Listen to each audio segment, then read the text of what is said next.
नाही काय आहे, त्या 8 पैकी साधारण 4 उमेदवार म्हणजे 4 सीटवर आमचे उमेदवार होते आणि एकेकाला त्यांनी 20 लाख रुपये तिथं असे दिलेत अशी चर्चा लोकांमध्ये आहे.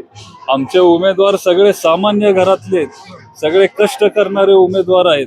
त्यांच्या 10 वर्ष जर त्यांनी काम केलं तरी 20 लाख रुपये त्यांना कमवता येणार नाही. एवढं सहज ते येतात, 20 लाख 25 लाख जो काय आकडा असेल तो देऊन ते तिथं या 4 लोकांना त्यांनी फोडलं. त्यापैकी एक दोन उमेदवार नवीनच आमच्याकडे आलेले, ते पूर्वी पक्षामध्ये नव्हते, पक्षाचं काम ते करत नव्हते. त्यांनी आम्हाला सांगितलं की तुम्ही जर आम्हाला संधी दिली तर मग आम्ही चांगलं काम करून दाखवू. आम्हाला वाटलं आपण त्यांच्यावर विश्वास ठेवू, ते चांगलं काम करतील. आणि बरेच लोक मुद्दामून असं हे करण्यासाठी पण येतात, कारण ही सवय बारामतीकरांना आता 30-35 वर्षापासून सत्ताधारी पक्षांनी लावलेली आहे. बारामतीकरांना म्हणजे उमेदवारांना, जे कोण तिथं कॅन्डिडेट म्हणून इच्छुक असतं त्यांना. दुसरं म्हणजे एकतर पैशाचा वापर मोठ्या प्रमाणात केला गेला. दुसरं, हे सगळे नोकरी करणारे आमचे उमेदवार आहेत, पण सामान्य कुटुंबातले उमेदवार तिथं दिलेत.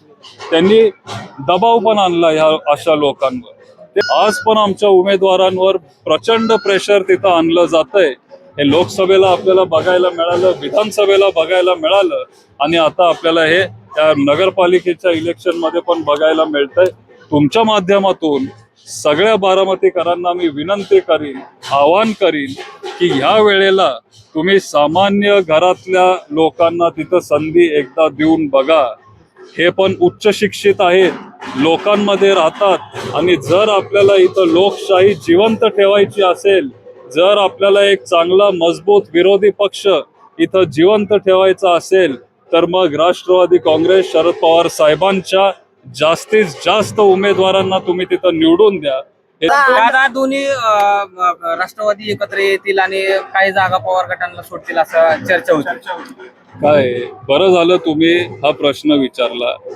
आम्हाला पण वाटायचं की आपण काय एकत्र येतोय का काय, कारण चर्चा ही अशी खालती पेरली जाते लोकांची दिशाभूल करण्यासाठी. ही अशी चर्चा, अफवा मुद्दामून ते तिथं सांगितली जाते.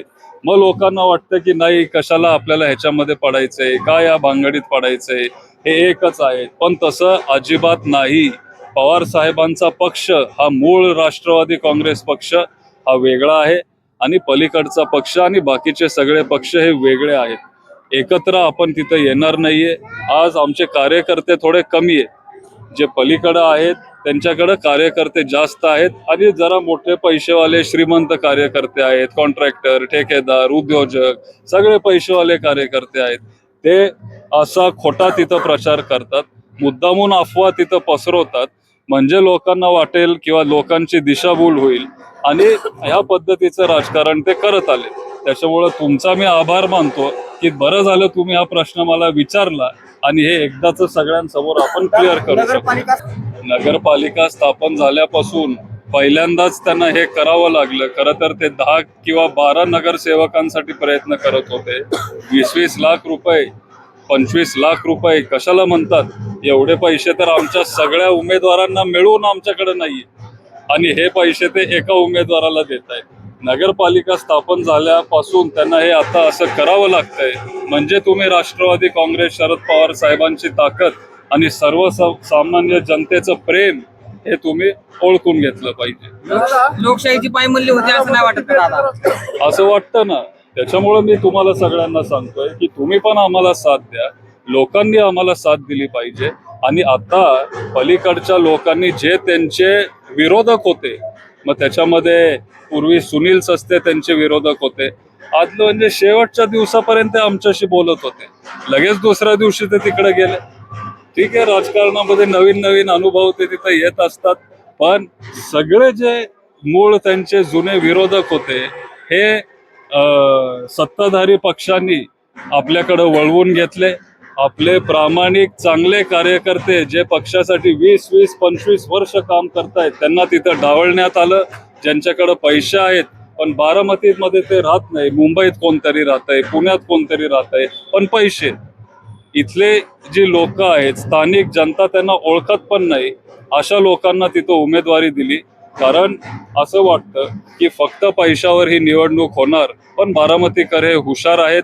फक्त पैशावर हे इलेक्शन होणार नाहीये, पण सर्वसामान्य जनतेचं जो काम करेल, जो जनतेमध्ये राहील, जो लोकांसाठी उपलब्ध असेल. तुम्ही मध्यरात्री जरी मनोजला फोन केला, आरतीताईंना फोन केला, बळीला फोन केला, तो तुमच्या संकटात धावून येईल. अशी लोक आपण तिथं त्यांना संधी देतोय. बारामतीकरांना चांगलं माहिती आहे की बारामतीसाठी काय चांगलं असतं, आणि अशा लोकांना, सामान्य लोकांना बारामतीकर संधी देऊन लोकशाही जिवंत ठेवतील. तारीख तुमच्या जवळ आलेली आहे. तुम्हाला निमंत्रण मिळेल, तुम्ही काळजी करू नका. आधी म्हणले की मी बीएमसीचं राजकारण करतोय, विरोधक संपवत नाही. बीएमसीचं राजकारण करताना पवारसाहेब गटाला घेणं आवश्यक वाटलं नाही करायला. नाही, काय त्यांना शेवटी हा त्यांचा अंतर्गत प्रश्न आहे. ते पण बारामतीमध्ये येत असतात. तुम्ही हा प्रश्न त्यांना विचारा अशी तुम्हाला विनंती करतो.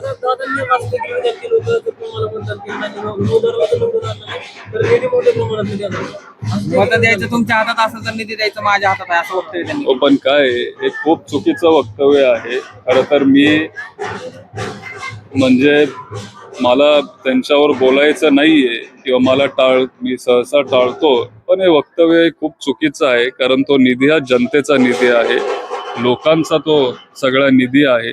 लोक आपल्याला तिथं निवडून देत असतात, त्याच्यामुळं आपण तिथं जाऊन त्या पदावर आपण बसू शकतो. पवार साहेबांची ही शिकवण नाहीये.